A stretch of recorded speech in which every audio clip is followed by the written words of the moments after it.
Hey, we're getting going here in a second.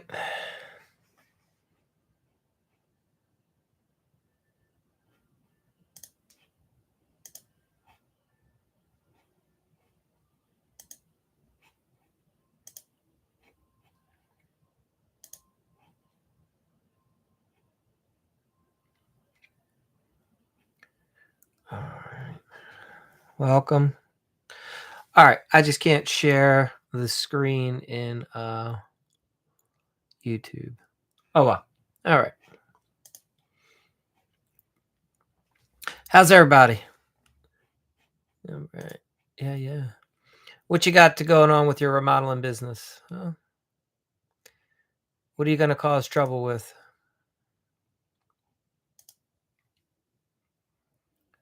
All right. Anything I can assist you with? Just pop in a question. Otherwise, I'll start talking about your clients and why you're losing them and why they get so pissed at you.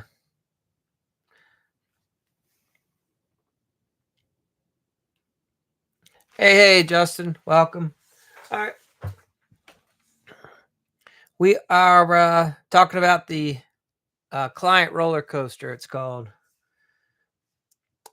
We've touched on a little bit, but it's a very real thing. A lot of guys struggle with this for years. So, welcome. Let me just see if we're going to get, most likely not. It's late. Here, I tell you, on one hand, I'm going to start doing these earlier, but man, the days get busy. All right. I do these to unwind the day, right? The last, okay. So when I first got into remodeling, the smaller jobs were awesome.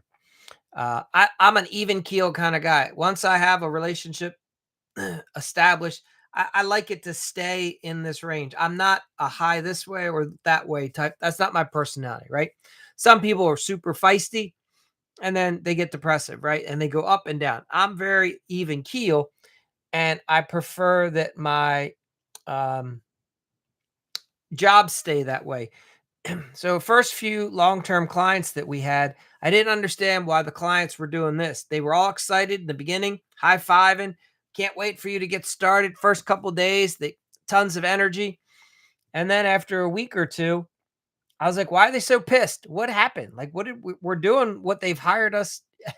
They hired us to do this job. We're doing it. And now they're all pissed off and frustrated.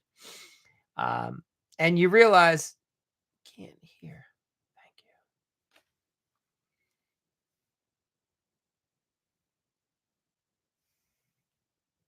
you. Huh.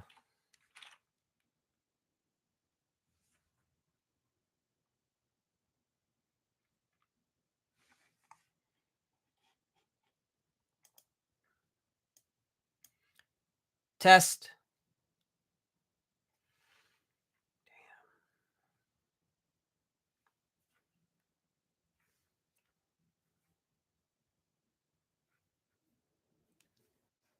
Test.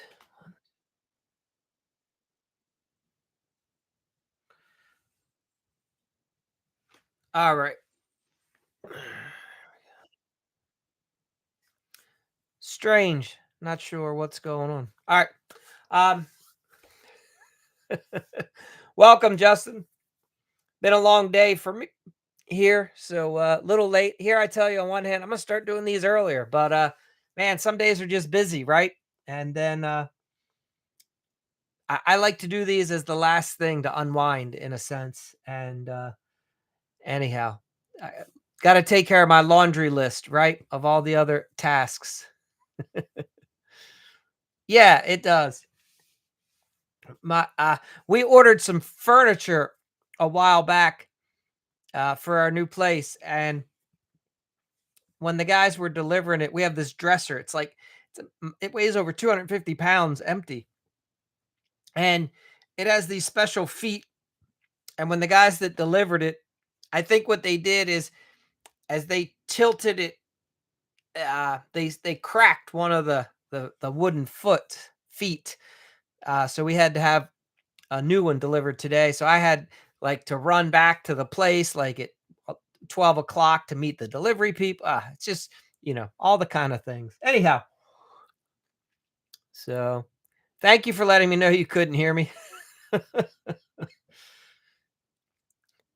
That wouldn't have been good. So anyhow, um, talking about client journey again. I think we're on once before. We've touched on this, and uh, this definitely happens a lot. When I first got into remodeling, the homeowners, we're all high-fiving each other. They can't wait for us to get started. They're excited, we're excited. So you get in the first day, you're ripping everything out, and the homeowner comes over and goes, "Wow, you guys got so much done."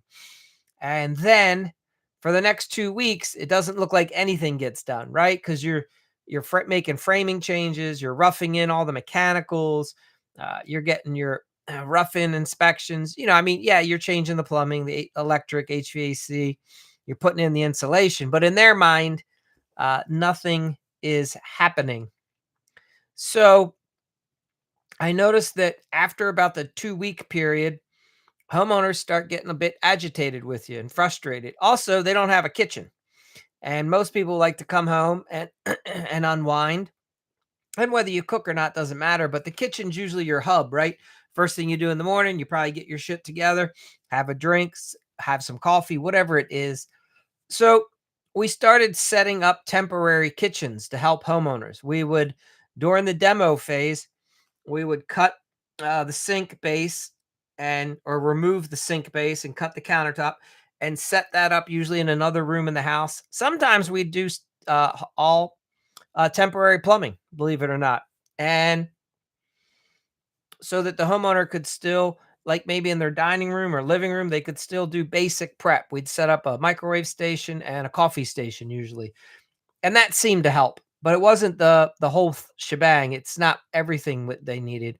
And what we found was most homeowners, they just have when your life is disrupted, it's what the average American only takes like a 1 week vacation. So anytime your life pattern is disrupted for more than like 2 weeks, it really it messes with people's minds. They're not used to it, right? So their kitchen's all jacked up, house is not right.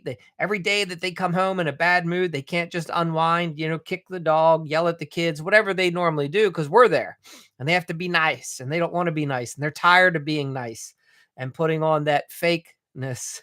So the stress levels go through the roof for the average homeowner. So as a contractor, you need to be aware of that and recognize that just because they're having a hard time, it's not your fault. But if you work with them and do a little bit of like psychology or therapy type work with them, you can bring them down, help them rationalize the situation, let them know it's normal to feel the way that they're feeling. Every client pretty much goes through it. Yeah, and you even start prepping them. You're probably going to get a little frustrated. It can be challenging. Um, and then when you do it that way, most homeowners tough it out and then they recognize it. And then the jobs are much more like this as opposed to this, right? So these are the phases that they go through. Hold on, let me do this first. So in this pillar that we're in now, Justin, so I do 5, 6 pillars in the business world for if you want to have a successful remodeling or service business. All these are important. The first is the leadership. Then you have sales. You have your process. You have the people. You have the client journey. That's where we are today. We're over here on the client journey. And your homeowner is the main part of like the homeowner is where you get all your business from. That's your business, right? So you have to understand that we have to work with the client to help them through the process. So we do that through an education framework. We set expectations with the homeowner. Literally, when I'm in their house getting ready to have them sign the agreement, I let them know that, hey, remodeling can be challenging. Some homeowners in the past have had a hard time. The disruption We do the best that we can. We're going to work with you. And at any point, if you find yourself being agitated, even over the littlest thing, you grab me, you call me, you text me, you call my office, you talk to our office admin, whatever. Holly, if you have a person that works in your office, they have them call them. Let the homeowner vent, let them get it off their chest. You just agree with them. You thank them for sharing. You tell them they're absolutely right. Doesn't matter how crazy the situation is. People project. So if someone's having a really hard time in their relationships, their family, their work, and then the remodel triggers them, all that negative energy that they store from all these other places in their world, they'll unload it on you, your guys, and you don't want them unloading on social media, right? So just talk with them. It really helps diffuse the situation. I can talk with the angriest person and really bring it down as long as they're not on something, right? Like some sort of a mind altering drug. If it's a normal person and they're just emotionally charged, I can easily help them release that and come down to a state where they feel good, they feel heard, and then we move on, as opposed to pushing them back and like stoking the fire. We also do what's called a pre-construction meeting. So like if you were to do a big bath remodel for someone, I recommend that after you sign the agreement, you have one more meeting right before production starts. And that's where you just regroup, go over everything really quick, let them know this is where we plan to park the vehicles. This is the part of the house where we plan to store the materials, right? So that they're fully prepped and aware of what's going to happen. You don't want the homeowner coming home one day and all of a sudden you got a vanity and a toilet and a mirror stuffed over in the corner. And that's not what they wanted, right? They're, even little, like you don't think it's a big deal when you're doing it. We wouldn't. And then the homeowner to them was the worst thing ever. So these pre meetings where you run through all that make a big difference. Make sure you're doing weekly updates to help guide that homeowner along and track where they are, say, the homeowner's doing really good. Homeowner's a little agitated right now. They've really been pissed, whatever. And then you do a referral act up, project wrap up at the end where you walk them through. All right. So real quick, the phases of the homeowner journey. They start out all excited. They have lots of hope. Like I said, homeowners are usually high-fiving you. They're high-fiving each other. They're so excited to finally hire a remodeler and get the project started. They can't wait. They're like, this is going to be amazing. You're excited. You're like, I've just sold a job. I'm going to make so much money. Came out of my office to the field this week. Having a last with cabinet install. That's awesome, Ray. Thank you for sharing. So let us know where you're from, Ray. You might be new to this. I don't recognize your profile. All right. New hire starting Monday. Perfect. Congrats. Okay. Awesome. Colorado. All right. Okay. Thank you. All right. Thank you for correcting me, Ray. Please forgive me. I didn't recognize.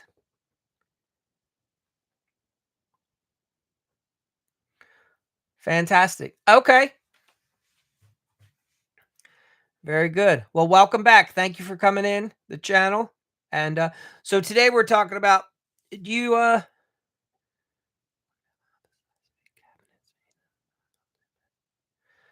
okay.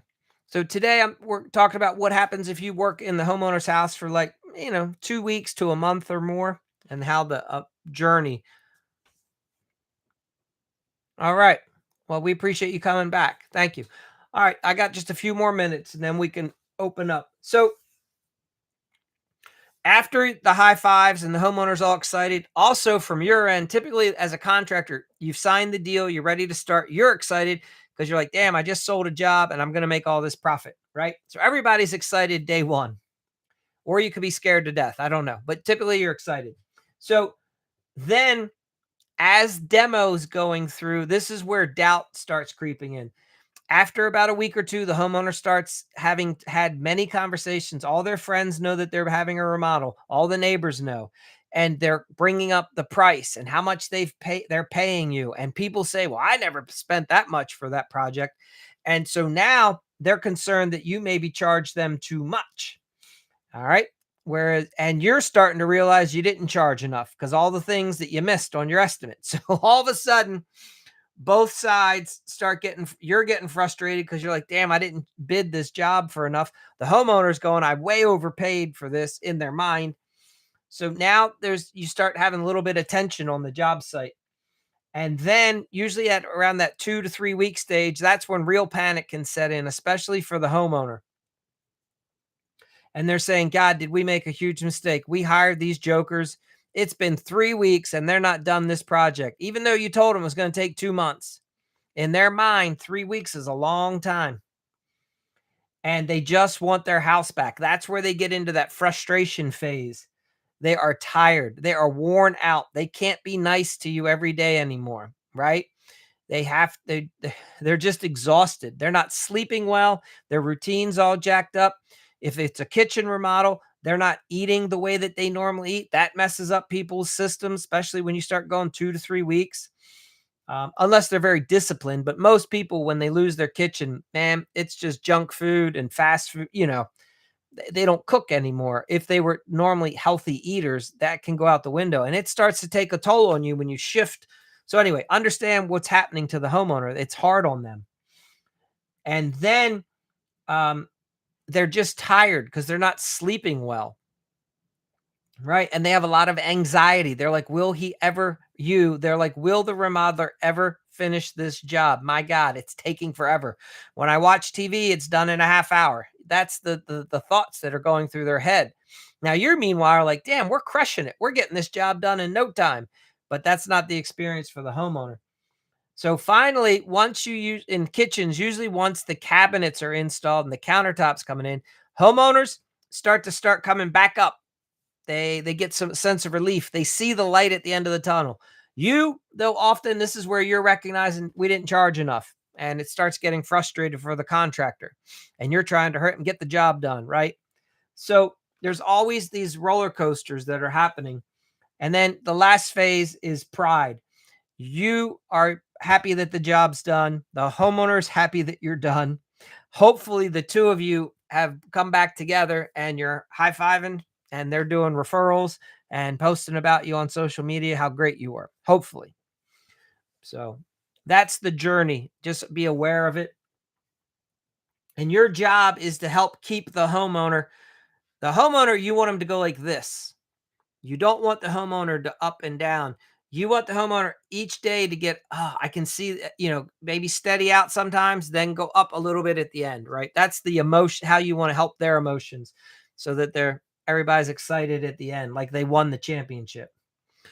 Anyway, that's what I have for you guys. Thanks for being patient. Who has any? Ray, you should tell us more about what's happening for your projects. Justin, if you have anything you want to talk about, please let us know.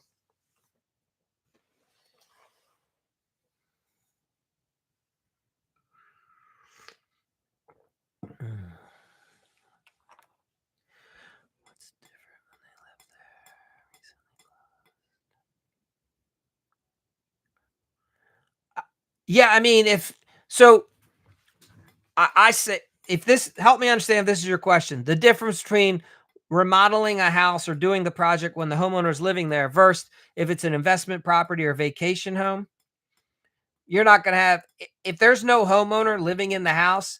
I mean, we as contractor, I love those jobs because the homeowner's not going to be upset or bother me or be frustrated or agitated.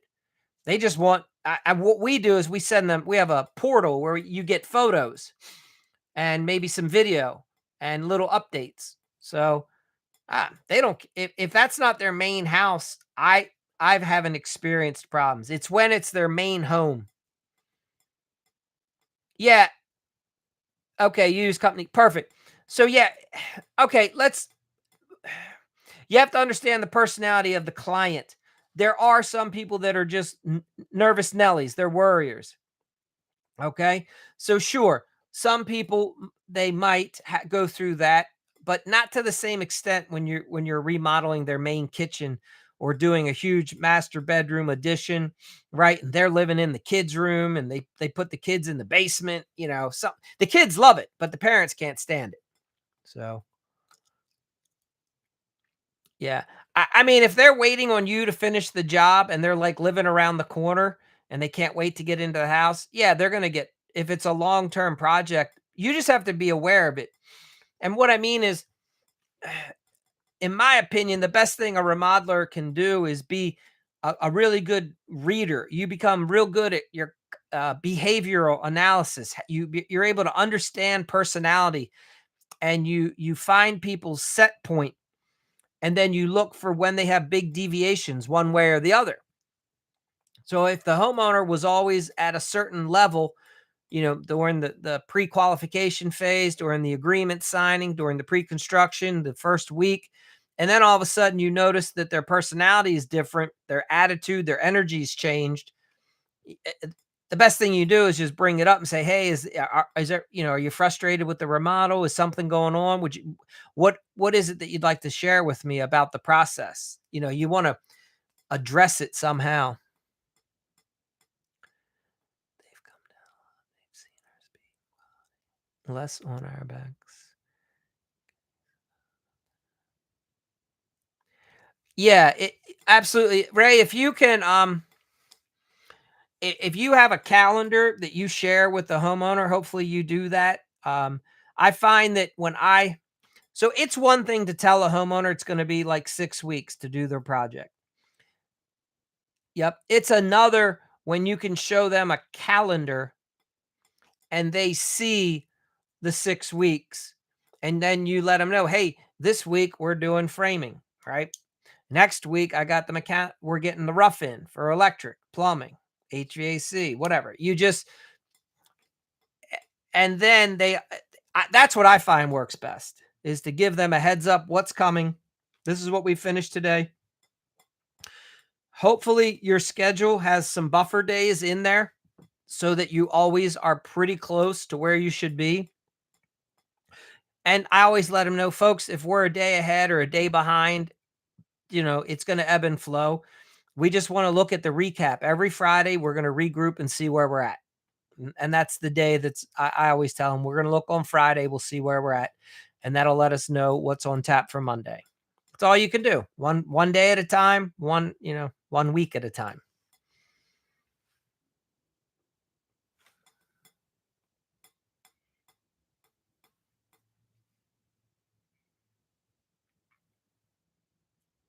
Okay. Yeah. So POs are good internally. Obviously, change orders are, I hope, I hope you have change orders in your process. To me, that's the big one.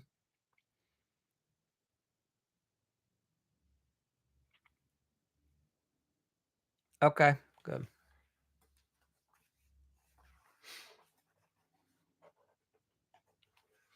Yeah, good. Okay. So maybe you got, so what we do a kitchen or a bath project like that. It's good to have, if you have garage or warehouse space, you put all the materials and store them in like a cube or a 10 by 10 area, right? And then yes, you do the checklist, you wait till you have everything on site. Okay. All right. Yeah. So then you're good. Yeah. I'm preaching to the choir. Okay. Yeah. If you've worked for a successful corporation and you bring that mentality into the remodeling business, you guys are going to crush it. 100%.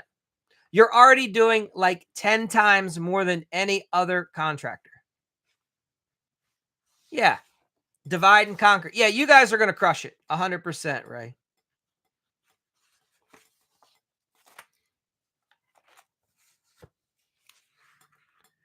You know what? Now I'm remember. Okay, I think you've shared some of. Yes, I'm remembering a conversation. It's been a little while since I've seen you on here, Ray. That's all. Okay, very good. Let me see what paperwork I have in this pile. Yeah, so you guys are gonna get your own employee handbook if your guys building this crew eventually. You probably already have like some sort of job completion form that the homeowner signs at the end, right? You've got a change order forms. You give them the change order process so they understand how that works. You keep a log of all change orders. Now I'm showing you the papers, uh, but you're going to have that digital. It's all going to be done in your software. You have your agreements for your trade contractors. Make sure you post. This helps homeowners a lot. You should, all your jobs, you should bring a cork board and post it somewhere. And you put the name of the homeowner, like the Johnson job, on the top of the cork board. Homeowners like to see their name on the cork board. And then under it, that's where you'll put like plans, copy of permit, copy of your job site policies. You do little things like that. The homeowner just gets the sense that you guys have your crap together. You have a copy of your company rules. You put a copy of that on the job site. There should be a daily job site to-do list that's posted on the job site so everybody understands. It just makes it look good.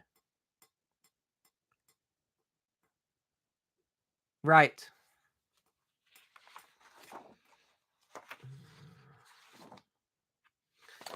And then you'll want lien waivers for the end so that the homeowner knows that you're paying the bills. Yes, the customers.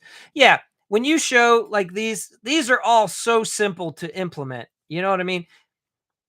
It takes a little time to build them, but once you have them built,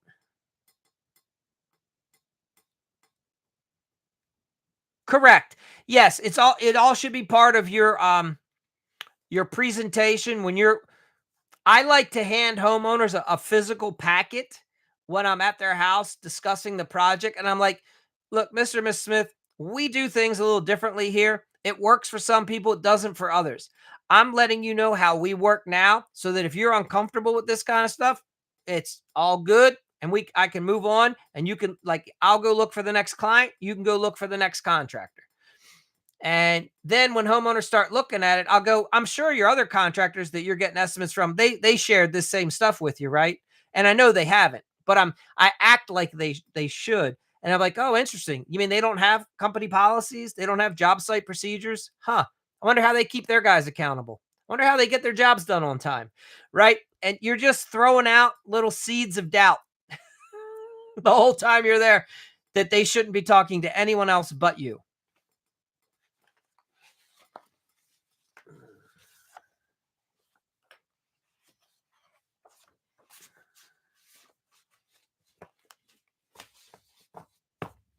Come out when I want. Awesome. Yes.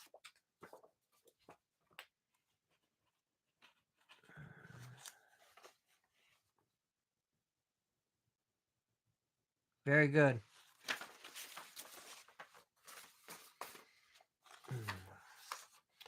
But yeah. So you let your guys know that the homeowners go through that journey and everybody will be happy and you'll get through. This is how you get the big referrals. This is how you get so I've talked about this before. I don't know if you were on here, Ray. Um, you guys would crush this as well. You should start booking celebration parties, brag parties for your clients. So when you do a nice project and the homeowner is a very sociable person, whether they have a good position with the company they work for, maybe their kids are involved in youth sports or they do cheerleading or whatever. They're on the board with their HOA community association. Uh, at the end, you're prepping them to let them know, hey, Mr. and Mrs. Smith, when this project's over, we want to throw a celebration party. We're going to pay for all the refreshments, the burgers, the dogs, the pizza party, whatever it is. And we want you to invite all your friends, your family, your coworker, your kids, sports team, all to your house to have a celebration party where they can all enjoy how nice your remodel came out. So we always want to keep.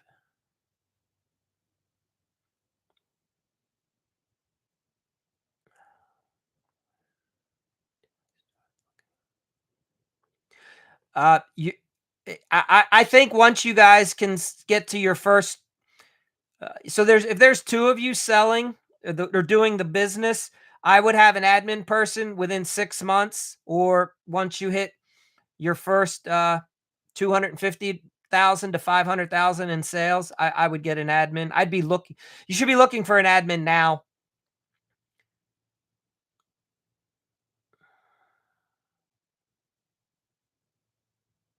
There you go. Yes. Awesome. Yes. Have a big have a big party if the homeowner is, again, somebody who's connected and is, for whatever, however you can wink swing it. These parties are amazing. Now if you guys are the hospitality type, or if you have spouses that are into that, I'm telling you, like, you make little gift bags. It's crazy. Huh, you'll start separating yourself from the rest of the competition in no time. People will just be amazed. This is why there's certain realtors in certain markets that just take off. And the next thing you know, these realtors become super wealthy because they connect with the emotional sides of their clients, and they do these little gifts and parties, and people love it. And then the homeowner wants to brag how nice their house is, and they want to brag how great their contractor was. And you wanna be there when they're sharing that with all their friends.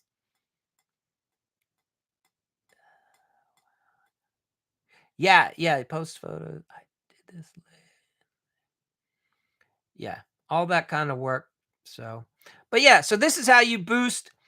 I and what I sh You'll build a program, right? You're gonna call it your, like, super referral reward program, whatever. You come up with some catchy name.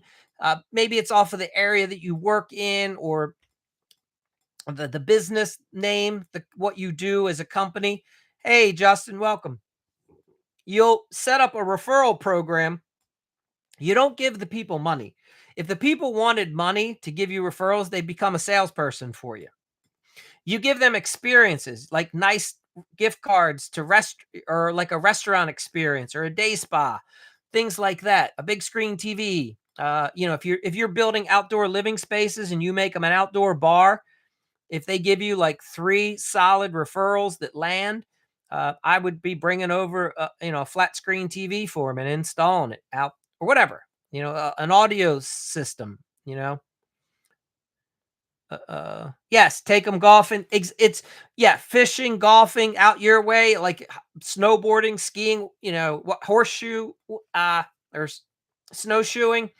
Yeah, anything that, not always what you like, but typically, if you've bonded with your customers over time, in my opinion, the way we do it this way, the girl at our office is really good. She finds out what the customers like. She'll look in their social media accounts and find out, and then the referral reward program gift that they get, she tries to tailor it to their personality. Now she'll ask me to do a little digging to make sure, say, hey, I noticed that they do a lot of this or that. Confirm with them, ask them if they've done this or that recently, or if they'd like to do it in the near future.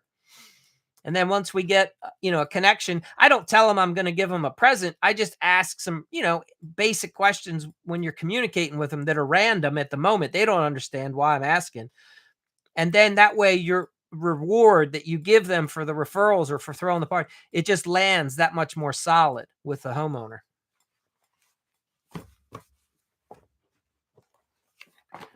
But yes, if you have access to golfing, pickleball, whatever, you got it. Yes. Yeah. It's all those things that, yeah, if you're, again, this is I'm preaching to the choir. If you come from a corporate background, this stuff is so old news for somebody like yourself. Yeah. There you go. Yes. You got it, Justin. Right? Like, show if you end up building you'll build a much stronger relationship with your clients. I mean, maybe. Yeah. Yeah, Ray, that's you should that's a good slogan. Yeah.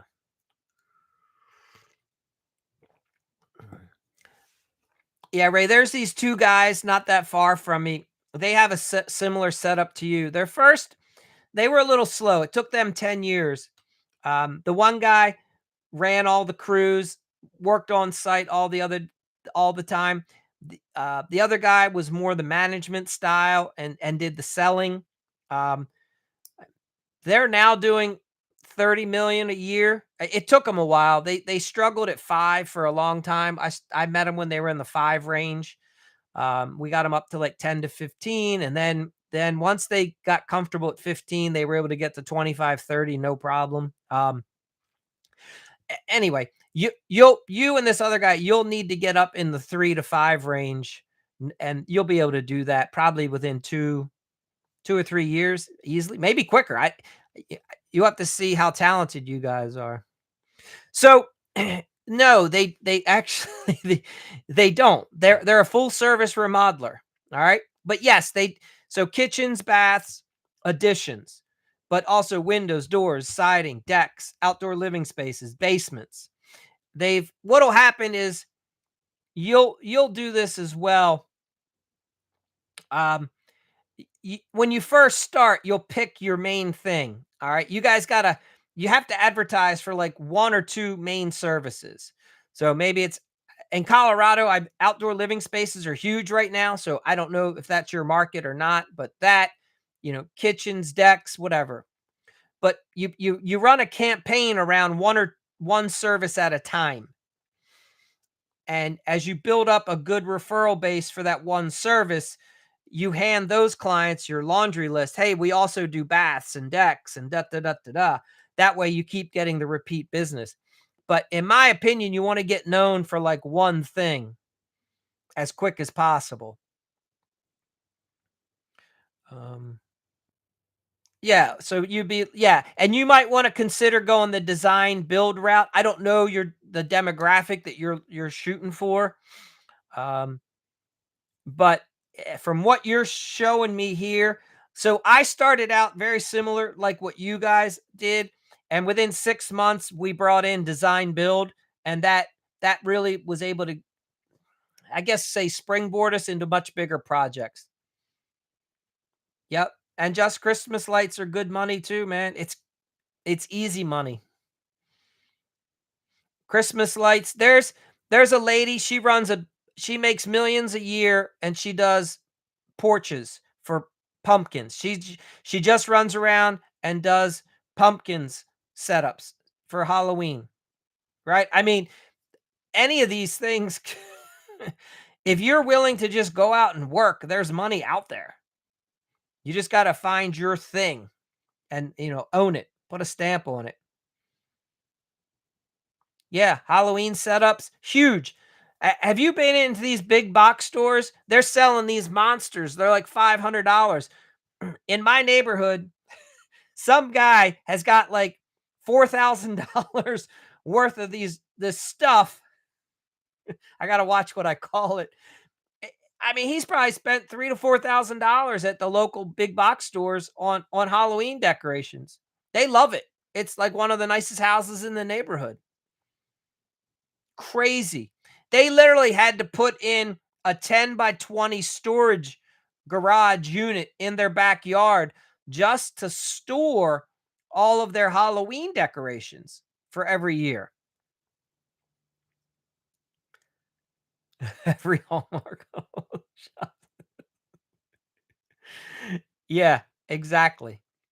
There's a I have another guy that you'll see sometimes on my account. He's in my area. He just does exterior lighting, and he is killing it. I mean, and he charges for designs. He will not come out to the homeowner's house and do anything for free. He won't do a free estimate. He charges for the design, and this guy is just killing it. He just does exterior lighting year round. When you I mean, you guys hear me when I say this, like, there there is money with money, and what I mean is, in my market, I've got, like, a lot of people that don't make a lot of money. When I first started advertising, I got into some of those neighborhoods, and it was a nightmare. right? Like they beat me up over price. They didn't really have the money for the quality of service that I wanted to provide. And I had to really say to myself, I've got to get out of these neighborhoods. I have to find neighborhoods where people have more money, because people with more money want their problems just solved faster, and they want more professional, and they're not going to nickel and dime you over price. They're going to be more concerned with how organized is your crew, how fast are you guys going to be able to get in, get out.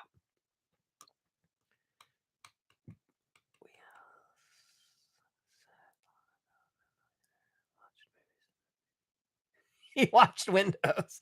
Yeah, exactly.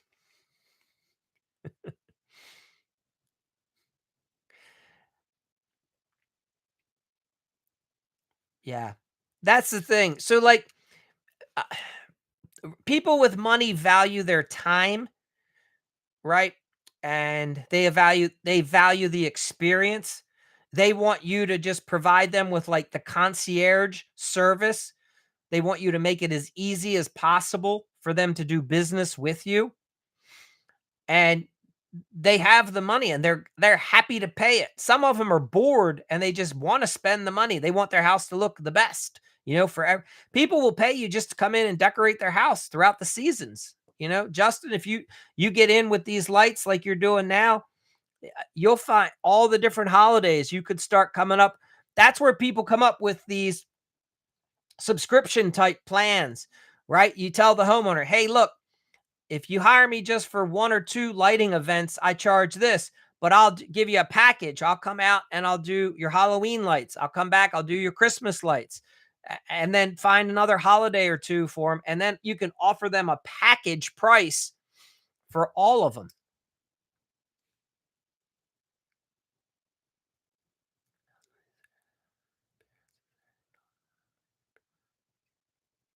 Yeah.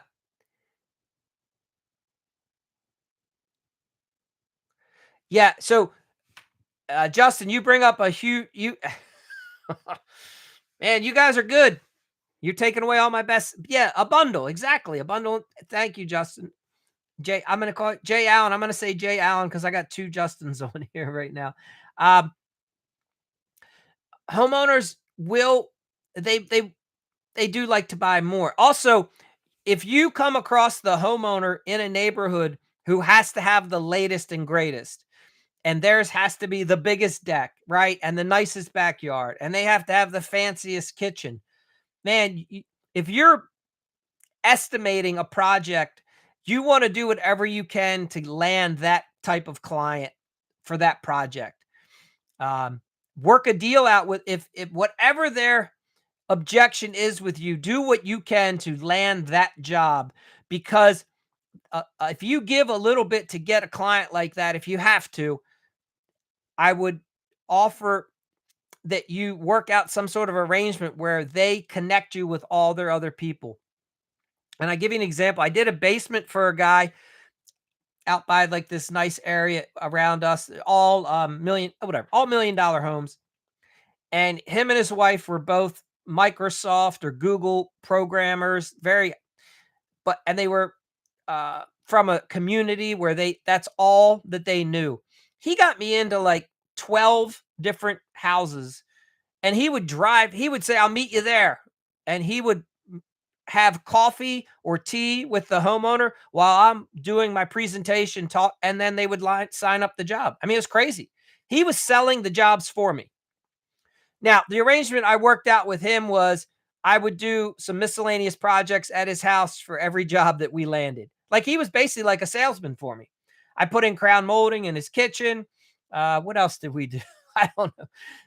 I opened up a wall for him between like two other rooms, whatever. Like he helped me get so many projects. So anyway, I share that because when you come across, you got to recognize opportunity when it's staring you in the face, and work with, there's certain people that are very influential, and they could be, one guy could lead you to 10 projects, which could be huge.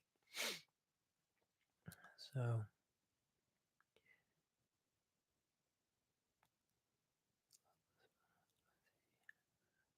yeah, Ray, have a good one. Thank you. Yeah. So it's exciting. I get fired up because There's just so much opportunity out there.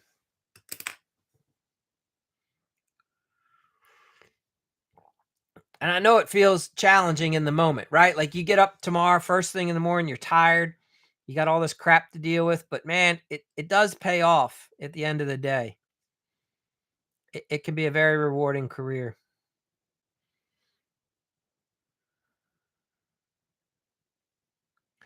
Yeah, I'm telling you, don't sleep on Home Depot. I mean, I, I've shared before. I have various opinions about the big box stores because they've kind of crushed they've really they've been the big box stores have not been the best for contractors, right? Because they've cheapened the trades in a lot of ways because of all that they push.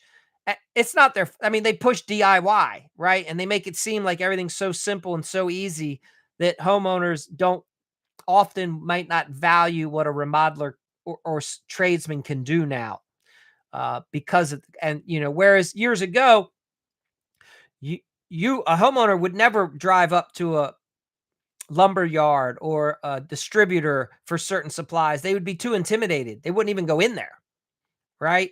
And these big box stores completely changed that dynamic. Um, but at the same time, there's a lot of visibility that they bring to the market. Yeah, so yes, you should get in, like, you should definitely have pro accounts at any of the big box stores and get in with all their programs, right? You can get good leads through them. Um, I like I said, we we were responsible for installing kitchens and baths for 16 of one of the big box stores.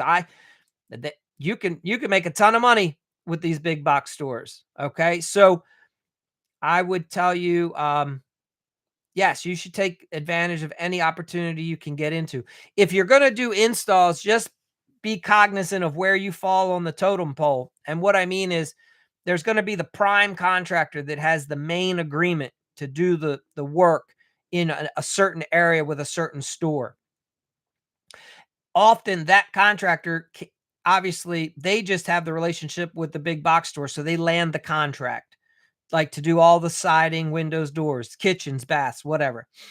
Then as they sell projects, they're gonna look for subcontractors to go do the install work.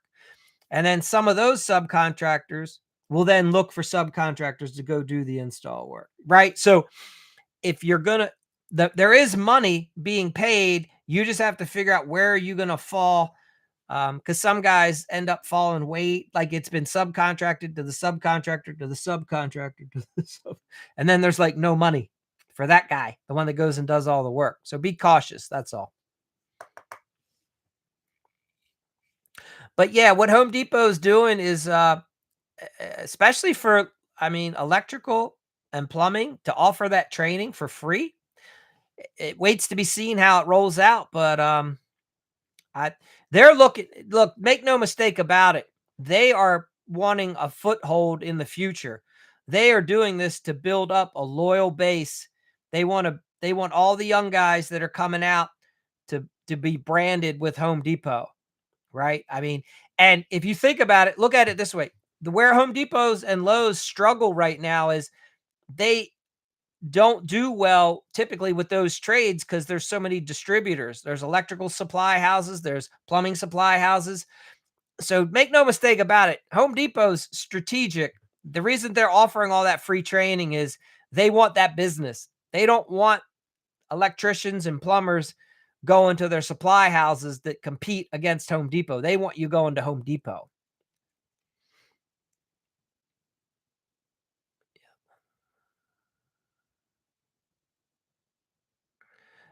Yeah. I think what you're seeing is the DIY market's been kind of tapped out. So I really, I'm telling you, like, I went through the crash 2008, 2012. It was the worst 4 years of my life. I never want to experience anything like that ever again. And I swore to myself that whatever I did within the industry, I would be looking to see the next opportunity and be ahead of it, not behind it. Because I never saw the 2008 crash. I had all my eggs. I owned multiple houses. I was heavily invested in remodeling. and investment properties, and I lost my entire life just in 4 years went away. Um, so I say that to say, like, the industry is changing literally right now before our eyes, um, especially with computers and AI and automations, and what you're seeing with what Home Depot are trying to do, right? All of this, there's a shift, and you can be ahead of it or you can be caught behind it. I wouldn't want to be caught behind it. That's all I would say.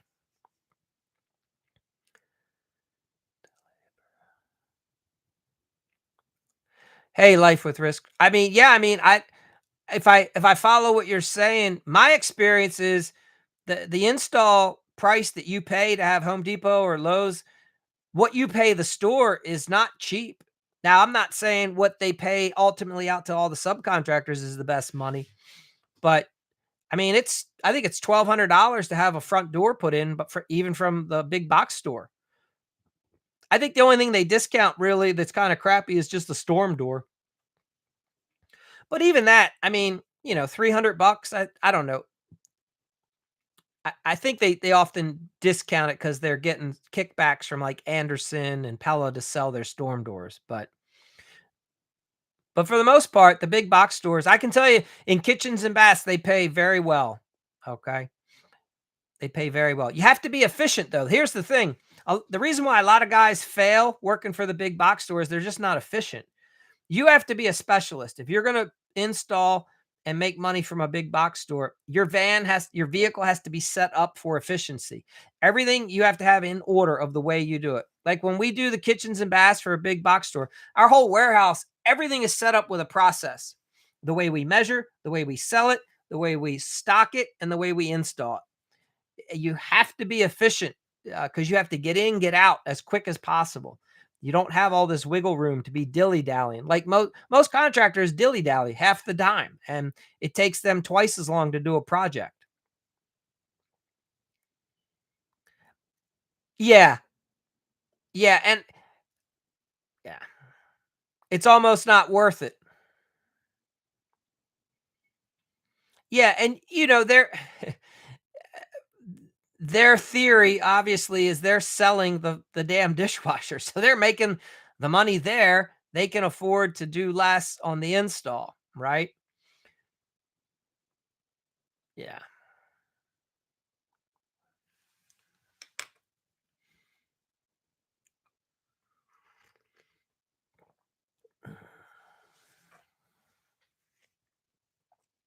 But you can definitely compete on the larger scales with the big box stores, especially if it comes a lot of the big box stores like to do just pull and replace. So if you get in, Jayon, if you start doing like a bath remodels, you'll find you can crush them.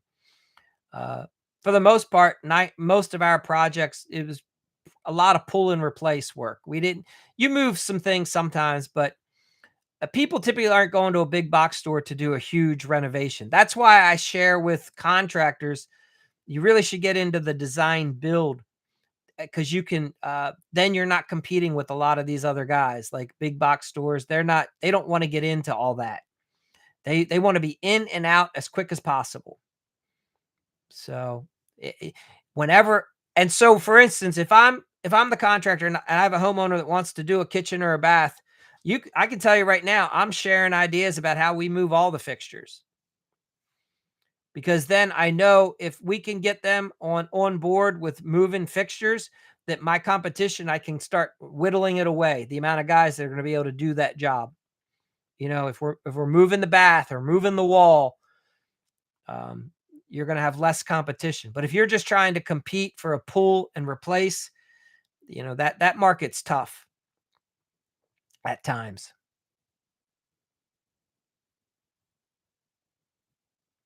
Yeah, exactly. Yeah, you just talk with the homeowner. And look, here's the thing.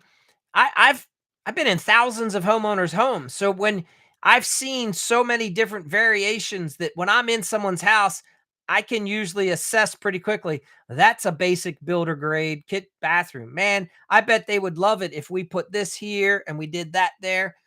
And then a lot of it comes up when you find out what their lifestyle is. A lot of people have jacuzzi tubs and they don't need them. They don't use them. They don't want them. What they really want is a walk-in shower, you know?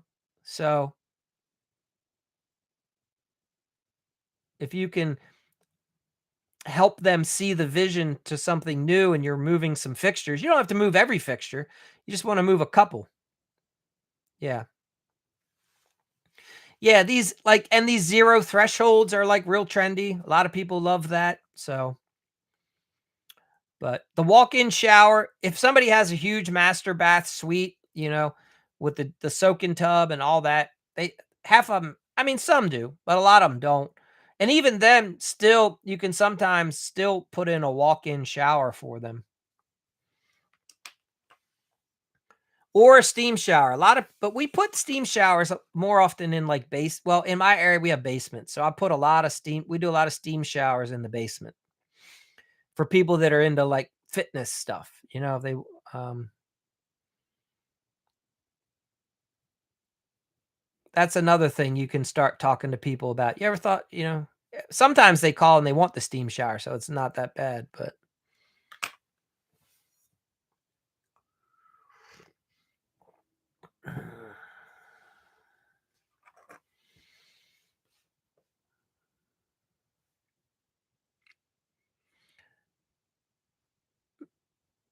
Mr. Goat, I want to hear, you got to tell us how many lighting jobs have you landed? I know you were out putting out the door hangers.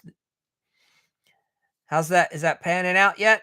Have you taken a picture and advertised on to your friends or like a local community within a Facebook group? Have you found any like little Facebook groups around where you live in Las Vegas and advertised and let people know that you can come out and do their holiday lights for them yet? Okay, 2 so far. Have you tried next door?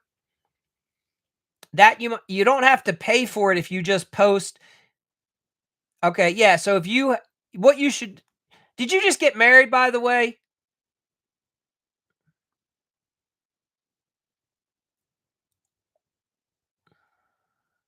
Why do I feel like you just got married? Yes, yes, goat, Justin the goat.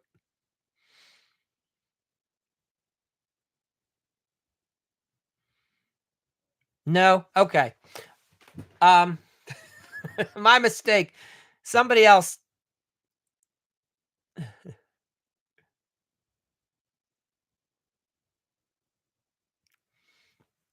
All right, well, congratulations, my mistake. Maybe you didn't just have your anniversary, did you?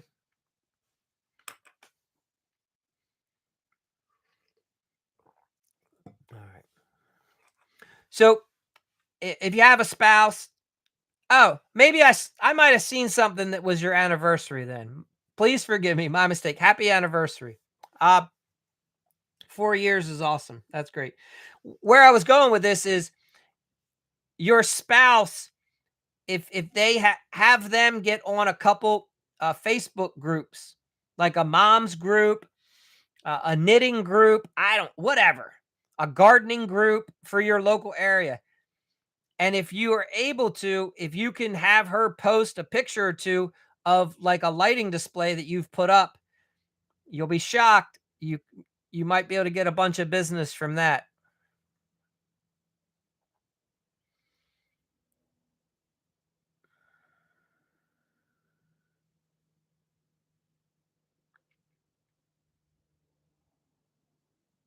Okay, very good. Yeah, look for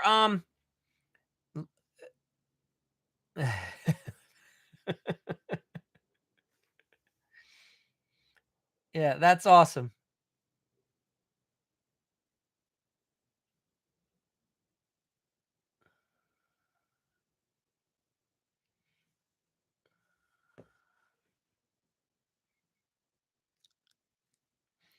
But yeah, so in my area I see Facebook groups for these moms work really good for posts, especially that stuff like holiday lights. Even the other Jay Allen for you, even for service repair. If you have a spouse and they can put something in, one of their groups for you and help you out. What I've say, you want to have a business page for your business on Facebook, but you don't want to be the one this is where it gets tricky. You don't they do, the wives talk, and they shop around a lot, and they look for validation of who to hire. Look, women are much more protective, right? And they look for safety. Okay, perfect. So, having a spouse can be a huge benefit if they can help, or create a fake account, that's, whatever. But what I'm getting at is you don't wanna post from your account to self-promote, but when somebody else can post in one of these groups and help just share, not saying hire me, but saying, hey, we just hired, so and so services, and they did the following, and we're really happy with it.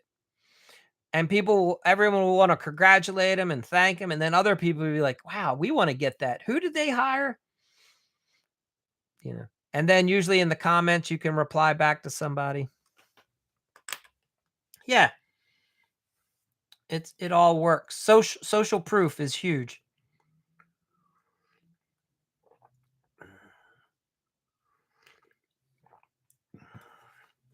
I would even be tempted, Jay out. I'm sorry, Goat, Mr. Goat, for your holiday lights. I would even be tempted to find some drive up to some neighborhood and see if you can find someone. I would just cold call, like literally knock on doors and see if someone would work a deal out and let you say, "Hey, were you thinking about doing holiday lights? What if we worked out some sort of a deal? Maybe get you to be the first one in your neighborhood to put up a lighting display. Maybe you supply them with like $100 worth of lights, or I don't know." I would see what you can do to get into a nice neighborhood and get a display up. There you go. All right, you're already on it. Good job.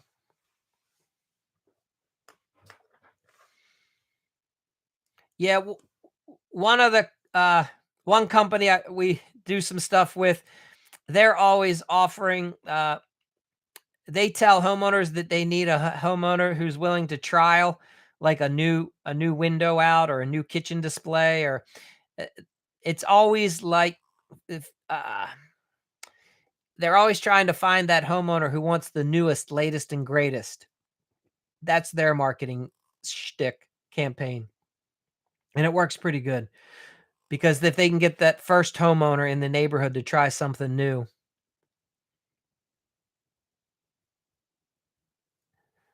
So yeah, 100%. It You'll see. I'm getting ready.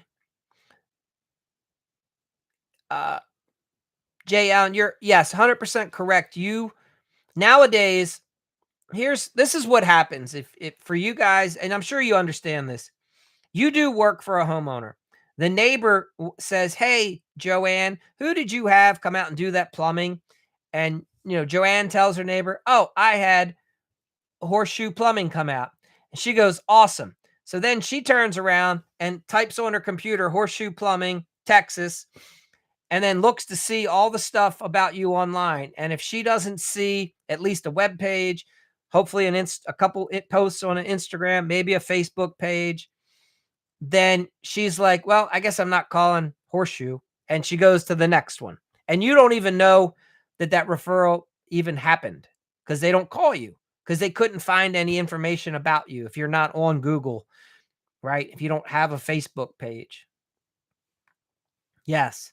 So again, I am not at all saying you have to be posting a ton of crap on social media, but you have to have an account, at least have a couple posts, even if it's just the basic stuff, a picture of your truck, a picture, something that's business related, whatever. You know what I'm saying?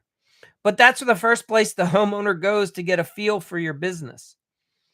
And then they want to make sure you're legitimate.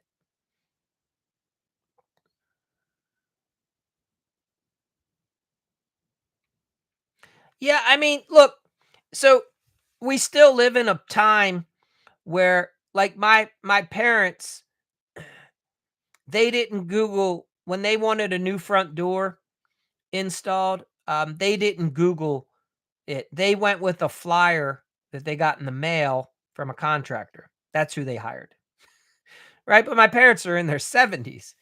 But the new generation of homeowners, so you can still get some work for the older generation with referrals and not having a website, but good luck. You're not I'm not saying you won't get work without it, but you are not gonna get nearly the same amount of work that you would if you had it. Yeah. Yes, Life with Risk. Yeah, the Yellow Pages, exactly. I missed Imma tell you what, though, the Yellow Pages, that was I worked for the Yellow Pages when I first got out of college. I sold advertising campaigns. It was the best business in the world because it was golden. It was like being on the internet now. But, I mean, we had accounts that every year were spending a ton of money because that phone would just ring. You put an ad all you had to do to be legitimate was put an ad in the Yellow Pages, and your phone would start ringing. It was that simple.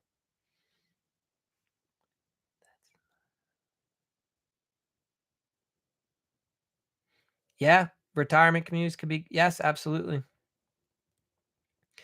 Yeah, you gotta go around and look at who's got money, in your area, Mr. Goat. I would say it's, yeah, to me, the ideal market is people although I will say a couple things are happening right now, but usually 40s to 65 is the market you should be shopping at if you're doing full services.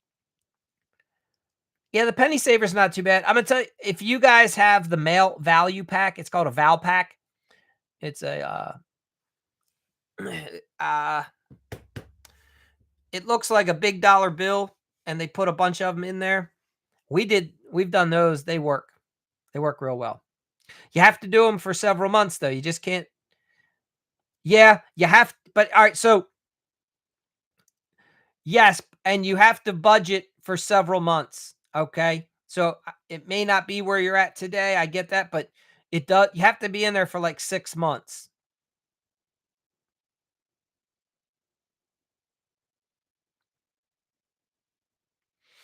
So, there's a thing in advertising called co-op dollars. You should ask if you're talking to a sales rep at the Val Pack, you should say to them, "I wanna get into the Val Pack. I need to help finding a co-op. Who do you know that I could reach out to?" Alright, so here's what you can get in touch with a manufacturer of some product that you're gonna install in whatever project you're gonna advertise in the Val Pack. They may pay half, they may pay for most of it. If you can get a relationship going with someone and you might be able to get a co-op.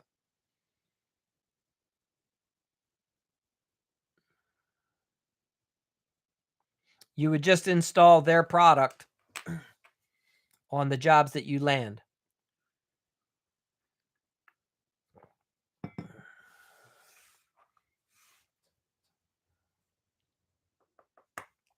So I would have that conversation. Yes, something yeah. Look, I can't speak for certain that it's gonna work out that way, but I'm saying have the conversation and you never know. You have a lot of companies right now really wanna get their products out, and when you start doing creative forms of advertising, um, you just don't know who's gonna be willing to work with you, but you have to know the language, right? You have to explain to them, like, "Hey," you have to have a basic understanding of advertising. You have to even know to ask for a co-op and then understand that that's gonna mean you're gonna enter some sort of a partnership with a company who's gonna pay for the advertising, the bulk of it, possibly. Um, and you guys are gonna co-brand your ads, right? And then you're gonna be loyal and you're gonna work with them and you'll sell their product on the jobs that you land.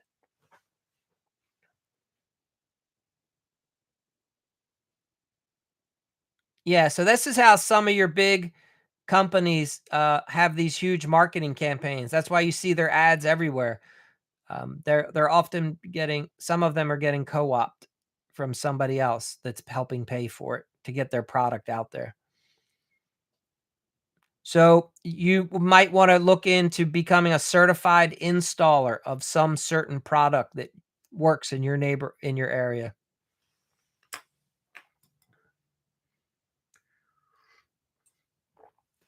Whenever if you at This is why I talk about setting up accounts at local distributors, like where vendor building supply houses, electrical warehouses, any of them. When you set up the accounts, talk to the person there and ask if you could talk to their sales rep. So for instance, if it's painting, I would talk like Sherwin-Williams, Benjamin Moore. I would set up accounts. Both of those locations are going to have an outside sales rep. I would talk to the outside sales rep and say, "Hey, we do this kind of work. Do you guys have any advertising any marketing campaign that we could do together? Could we co-brand and do a campaign together?" They might do a social media campaign for you. I don't know what they'll do, but you should be asking the questions when you're setting up these accounts and setting up your relationships with the salespeople and the vendors. If you do roofing, you should get relationships with the roofing all the Owings Cornings, Velux, Sun Tunnels, all these people. Yeah, and you just don't know. And here's the thing: if you just keep asking, you'll bump into somebody that'll want to do something with you. I For years we tested. So Black and Decker's headquarters, DeWalt, is around the corner from me. So for years, I would get early release tools for my guys and our crews, and we would test the product. They would put chips in them to see how they performed, and then they would come and they would let us use their tools for like a month. They'd come collect them, and then give us another tool to keep, and they would take that data back and they would see how the tool was performing out in the field before they would give us prototype tools to see how they perform out in the field. They'd want us to give feedback. So yeah, exactly. And so I worked with DeWalt before Milwaukee. There's a funny story. I'll do a podcast on this one day. The reason that Milwaukee became so successful was the guy that basically revolutionized DeWalt and made it what it was. He wanted to become president of Stanley Black and Decker, and there was another guy that didn't want him to become the president. They had a fight. The guy left, and he went and he bought Milwaukee and made Milwaukee into the #1 power tool company in the world because he was so pissed that DeWalt wouldn't let him run. He wanted to run DeWalt, and they wouldn't let him. Yeah, so yes, Justin, I haven't put up basically what's happened now that I'm doing these lives every day. I've fallen a little behind to be completely honest. I've recorded several podcasts, but I have not put up a new one recently. It's called the Hack Hour. Um, so yeah, if you go to Apple podcast, Spotify, there the Hack Hour, there is a podcast. There's like 70 episodes. They're long form. Um, but yeah, recently there's been a little bit of in fact, I have some these are podcast notes. I've just recorded another one the other day, but it takes me a while to get the editing up and get them out.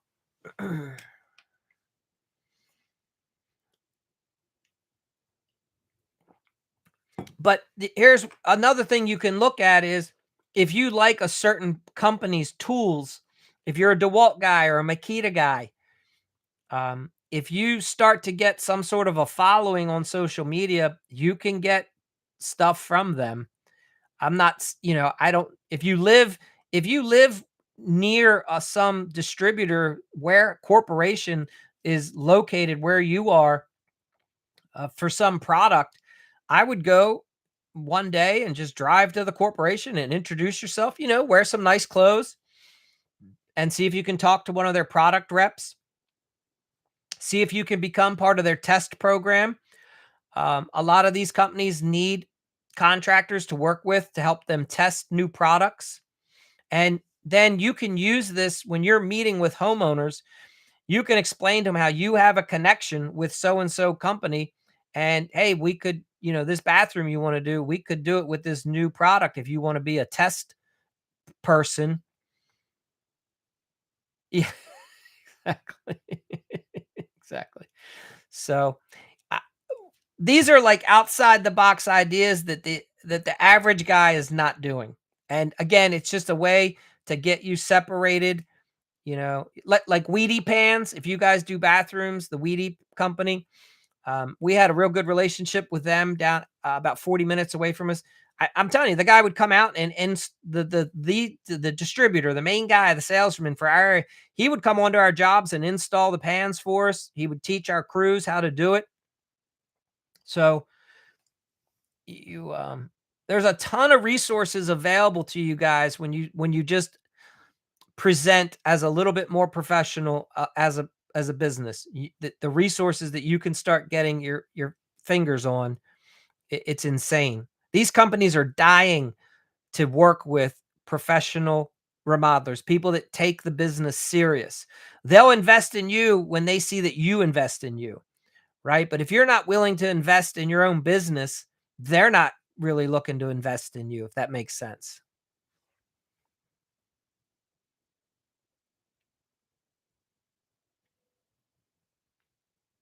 All right. Thank you. Live with Rickster. Yeah.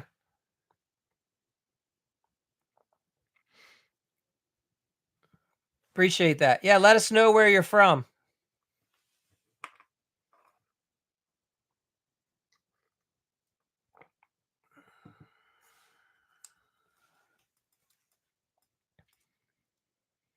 I'll have to show you guys some of the tools that they let us keep when we were testing for DeWalt. I still have a couple of them that you've never seen. Like they don't. What I'm saying, like they've come out with a version, but you've never seen this version of the tool. It was for whatever reason they decided to go in a different direction. They didn't launch it, but I'll tell you, DeWalt was when the guy from that started Milwaukee left DeWalt and went and started Milwaukee. DeWalt suffered. Like they lost. They've never really recovered from that episode. I mean, they bought Stanley and that helped them, but the guy was a monster. The guy that made Milwaukee what it is, he's an absolute monster. Like workaholic, like you've never seen. Just he makes every single thing the best that it can be. He pays attention to all the damn details. He gets tons of feedback. He wants to know all the nuances. I mean, that's why their tools are just on a whole. Yes, like you. I mean, they really are on another level. I look, I get it. I'm not here to. I'm not a fanboy. I'm not trying to tell you to like one brand over another at all. But I will tell you that the amount of research that gets put into Milwaukee compared to any other brand. Most other brands just try to copy what Milwaukee does. Milwaukee's coming out with, they're the innovators. Funny story. I did it with power. All right. Awesome. Life with Rick. Yeah, man. Okay. So, yeah, like here's an interesting thing that's happened with nowadays because manufacturing has gotten consolidated. The gap on the tool business has really changed. For a long time, like if anybody has the old original Milwaukee Sawzall or the old Jay Allen, you might have this, the Milwaukee Whole Hog. Like there's a couple tools that the original Milwaukee that they invented, they made, and nobody could touch them, right? Like the Milwaukee Sawzall with the orbital feature, just incredible. But now manufacturing has gotten to a place where companies like Harbor Freight with their Bauer line, even Ryobi or Flex, they can copy another tool. Now they're often not putting all the same components. That's why it's still got a lower price point. A Bauer tool performs really well. It's not built to withstand the heat and the abuse that like Milwaukee's tool is. That's why there's a price difference. But that Bauer tool does perform really well, for occasional use. 100%.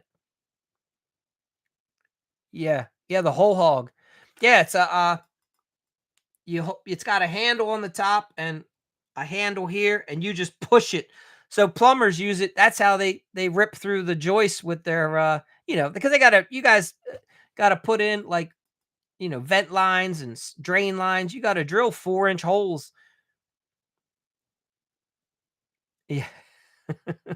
Hold on, right. Yeah, that whole hog. I I I love my Milwaukee whole hog. It's corded. Thing's fucking amazing. Mm,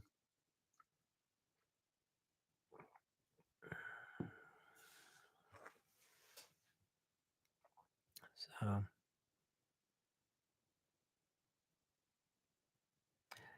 yeah, I don't know. I mean, the tools. I think. Well, what's happened is the torque has gotten so high. On these, right, on these, especially your, I mean, you got 36-volt drill. That torque the power that they can pack in these things is crazy now. So, and the problem, it's a double-edged sword. Because guys aren't wrenching on things anymore, the average guy, even in the trades, doesn't have the forearm strength that a guy did like 10, 20 years ago. But now he's got this tool that's 10 times more powerful.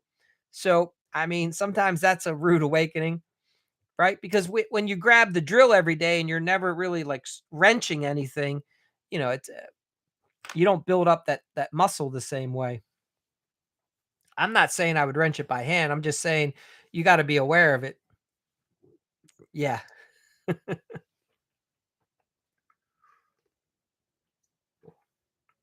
for sure. Life with Rickster. Tell us where you're at. Where are you out of? We've got, so Mr. Goat. He's in Las Vegas. Jay Allen's out of is Texas, Houston, Texas. Jay Allen, is that right? I'm out of right now. I'm in off the Chesapeake Bay in Maryland. Yep. Okay, Cali, San Diego. Oh, brother, I feel for you. California is a tough market to be a contractor. Damn. I mean, there's good neighborhoods, don't get me wrong, but you guys got such crazy laws that you have to work with.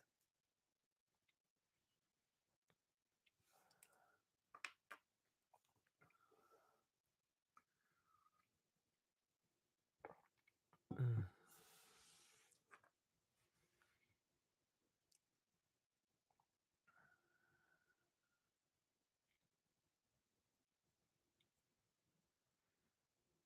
yeah, very good.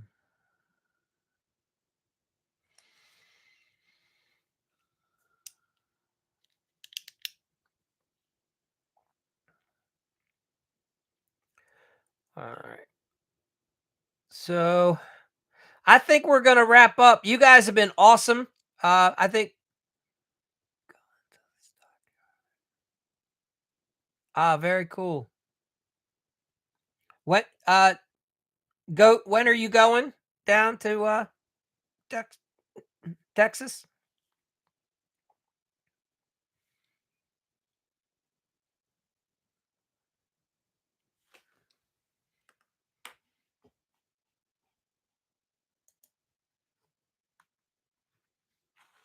All right. So Goat, apparently Jay Allen's not that far from the Stargate project that's going on. I think you should drive by that and see if you can check it out if you're going to be in the area. Is it? I'm getting the sense that it's probably absolutely amazing.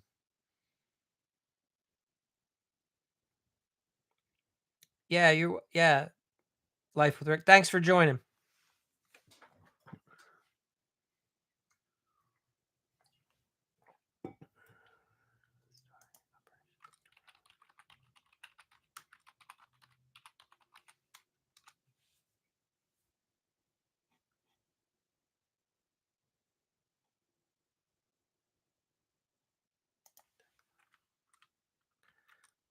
All right, yeah. Take care. Hey, Jay Allen, you were telling me about Star. Is it Stargate? Is that the project that's down by you?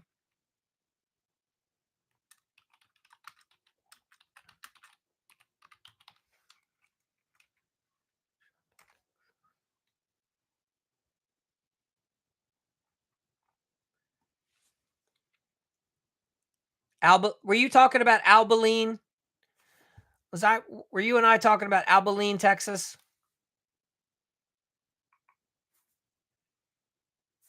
Mm,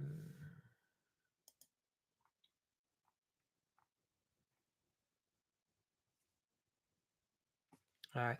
Well, in Abilene, Texas, apparently there's a 500 billion. So look, Mr. Goat, think about this. Right now, five, five, hear this number. $500 billion is being spent in Abilene for this Operation Stargate. It's a huge, it's going to be like data centers. I mean, it's, yes, that's where they're,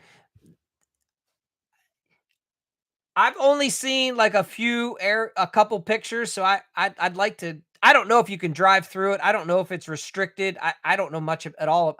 I've only heard people talking about how much is being spent there and the boom for the local economy. I mean, but look, $500 billion. That's like an astronomical.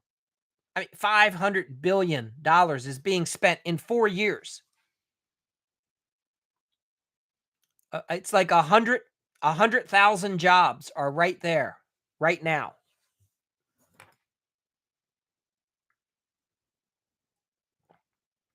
So you've got, yeah, right. I mean, but just the amount of talent that's probably in that, the energy that comes, like all these people move into that area, all the money that's coming into that area.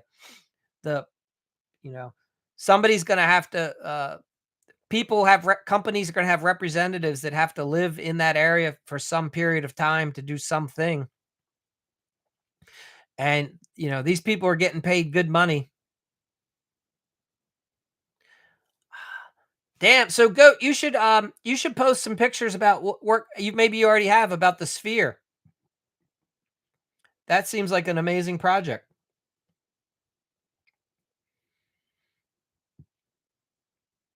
Mm.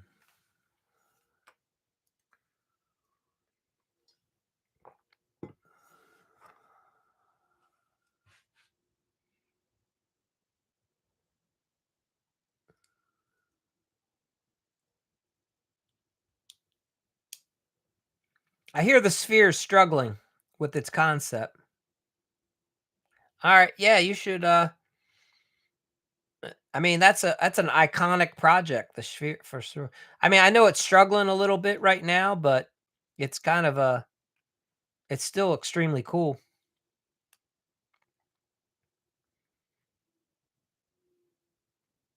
Okay. One of the there's another gentleman that's on this account sometimes. He does big corporate offices all through California. Like he works for in Portland. He works for like Google, Microsoft. He's a carpenter for them. And I mean, some of these projects, these offices, some of the work that he posts, it's mind boggling. It's just amazing stuff. They'll work on the, the foyer of this huge office space for months with all the woodworking stuff that they'll do. It's crazy. Wizard of Oz is out right now. It's so cool. Oh, awesome. All right.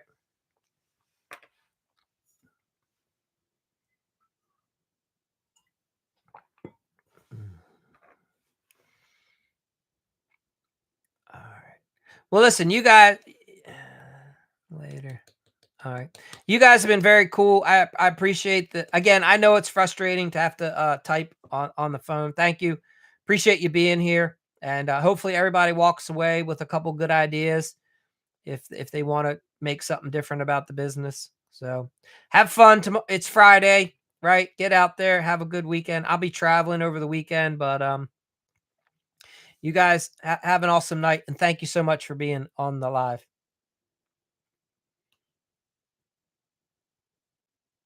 Yeah, thank you, Justin. Jayon, I appreciate it. All right, Mr. Goat, Jay Allen, and Life with Rickster. You guys, thanks so much. Take care.